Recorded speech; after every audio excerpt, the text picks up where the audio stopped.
My name is Beth Schmidt, and my organization is called wishbone.org.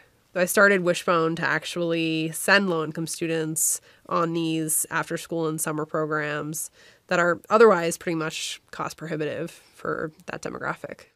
I was teaching 10th grade English in South Central Los Angeles, and I said, go research any after-school or summer program in the Los Angeles area.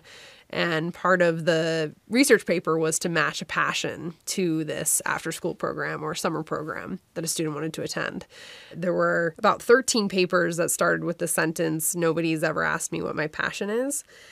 And so I'm sitting there heartbroken thinking, I have to send these kids on these programs. But I was on a teacher's salary at the time, so I can't afford to send them all. I actually ran a marathon to raise some money to send 7 of them.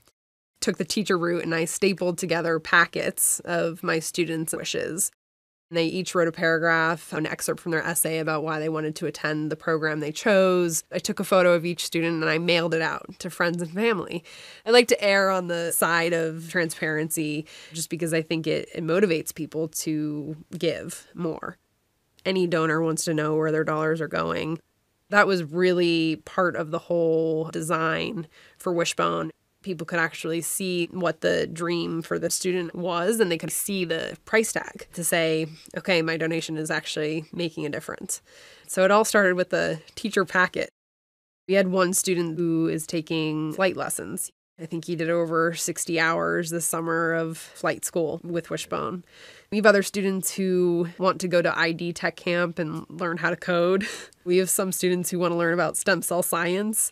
These kids actually come back into their school day and become the experts on whatever they've done. It's powerful what can happen within a single community when one kid comes back and has that aha moment. It's incredibly powerful to see peer groups come together and realize I can do that too. I took about a year to really think about whether I was going to pursue this full time, and then I dove right in. I realized I didn't want to run a marathon again. That was the year I said I need to figure out a new sustainable method for sending kids on programs. There's very humbling moments where you're constantly learning and iterating. And I remember when Wishbone earned its first $25,000, and I thought like the organization was made. Then you realize, oh boy, this isn't going to get me very far. So it's a roller coaster. But the piece that's unwavering is your solid belief that this is an issue and there's a specific solution to it. So for Wishbone, it's really clear there's an opportunity gap. Low-income kids are prohibited from path-changing opportunities, and the solution is to get them those opportunities. That is the piece you cannot waver on. The future of philanthropy, I believe, is definitely through technology.